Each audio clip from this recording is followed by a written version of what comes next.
در شهر خوجند مرکزی خدمترسانی اجتماعی و هنرآموزی معیوبان درگاه امید افتتاح گردید. در رسم گشاده‌شوی مرکز سفیر ژاپن معاون رئیس شهر خوجند و نماینده از اگنتی دولتی حفظ اجتماعی اهالی اشتراک نمودند. فیروزه نورالله‌زاده معاون رئیس شهر خوجند تاکید کرد که تشکیل مرکز امکاناتی وسیع برای کودکان امکاناتشان محدود فراهم آورده است. سفیر ژاپن تاکایوکی مشیاتا سخنرانی نموده اشتراکداران را با افتتاح مرکز تبریک نمود و افزود که دستگیری کودکان معیوب و شخصان امکاناتشان محدود وظیفه مهم و اولین درجه برای هر یک شهروند محسوب می شود، زیرا آنها نیز عضو جامعه می باشند.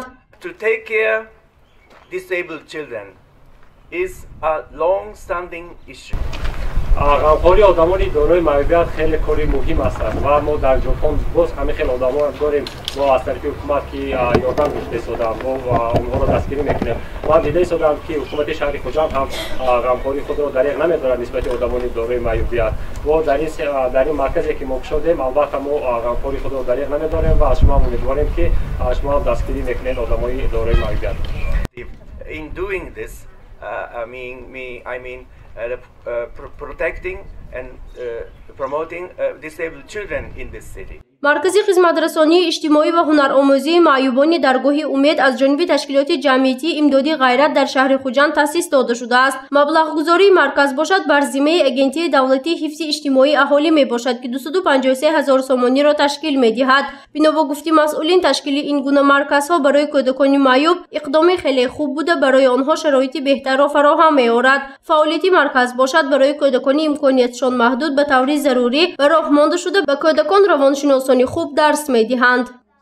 اگنتی دولتی حفظ اجتماعی اهالی جمهوری ترکستان و همزمان در همکاری با مقامات اجرایی حکومت دولتی شهر و ناحیه‌ها با دستگیری به واسطه شریکان رشد از جمله سفارت ژاپن در آینده نیز جهت سزاوار پیشواز گرفتن جشن 30 سالگی استقلالیت دولتی جمهوری ترکستان همکاری های دو جانبه سودمندی خود را ادامه داده بله تاسیس بعد رشد دادن مؤسسه های حفظ اجتماعی اهالی چاره‌جویی های خود را ادامه می‌دهند.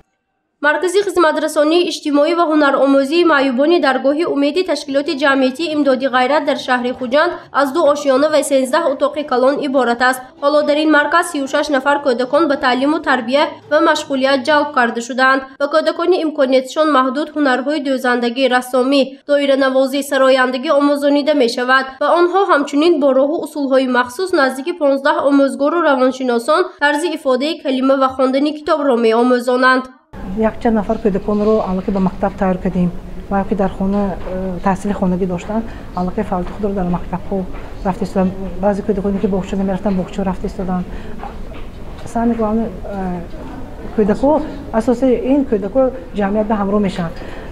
بعضی پدر و مادران هستن که در خانه نگاه می‌دارن کودک خودشون رو هیچ کس به نشون نمی‌دن که آیندهش دیگر خیلی رای میشه. برای همین خاطر اساسش اول کودکان باید جمعیت به همراه شون.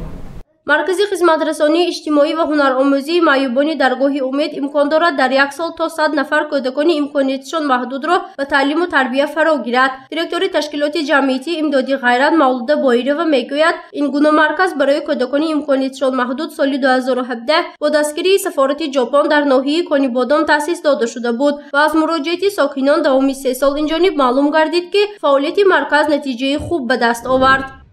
گزارش فرزانه شمسی و نسیم رحیموف برای برنامه اطلاعاتی خبر.